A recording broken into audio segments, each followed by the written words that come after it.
Dargo Island, the first tale, written and read by Jerry Hart.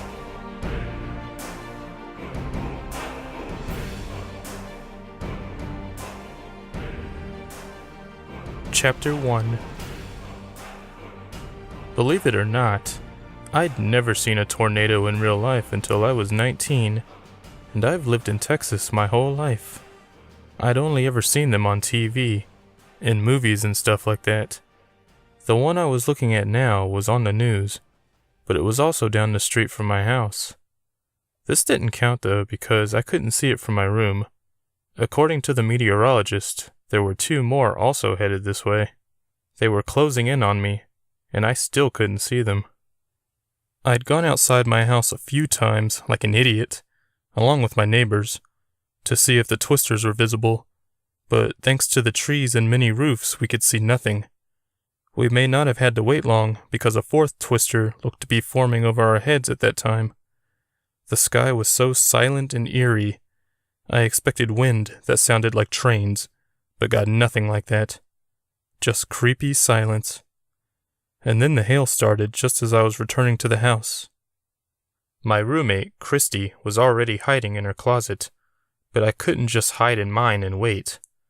For one, it was full of clothes and boxes. For another, I was simply too terrified to sit and wait. As I walked back to my room on the far side of the house, Christy called from her room, "Josh, are you sure you don't want to hide with us?" "I'm fine. I don't think the tornadoes are heading this way anymore." I was lying, but it made me feel better.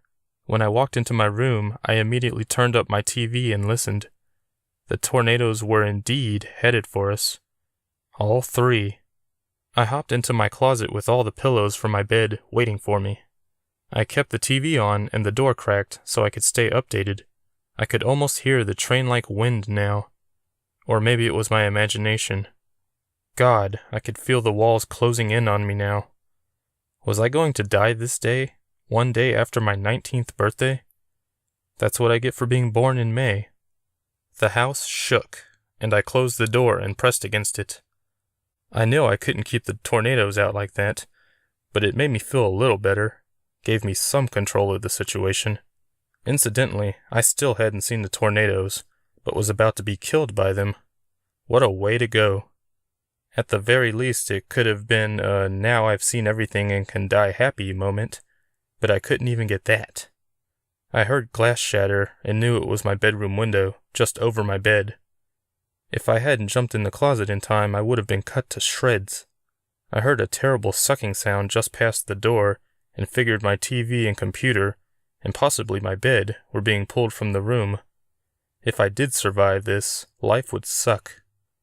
At that moment, a strange thought occurred to me. Did I truly want to die today? I mean, if I survived this, but the house didn't, where would I go? I'd moved out of my parents' house because they were always being so protective of me, treating me like a child.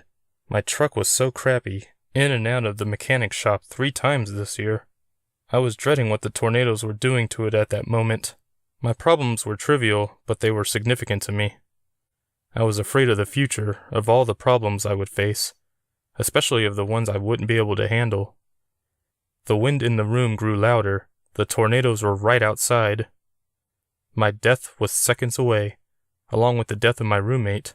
I accepted my fate, but prayed for hers. She was going to have a baby in 2 months. I closed my eyes, ready for the end. It didn't come. I opened my eyes, relishing and fearing the sudden silence. I wondered if I'd gone deaf. I snapped my fingers in front of my face. I wasn't deaf. That could only mean one thing. The tornadoes were gone. I waited a minute before opening the closet door. As I suspected, the window had shattered, but my belongings were still in their places. I crawled over the bed to the window to see the sky, but the damn 2-story house next door blocked my view. I opened my door and saw more glass on the floor. Luckily, I'd put my shoes on the second the alarms went off. The glass crunched beneath my feet as I walked through the living room. "Josh Debelko," Christy called from her bedroom behind me. "What do you think you're doing? Are the twisters gone?" "I think so. I'm checking."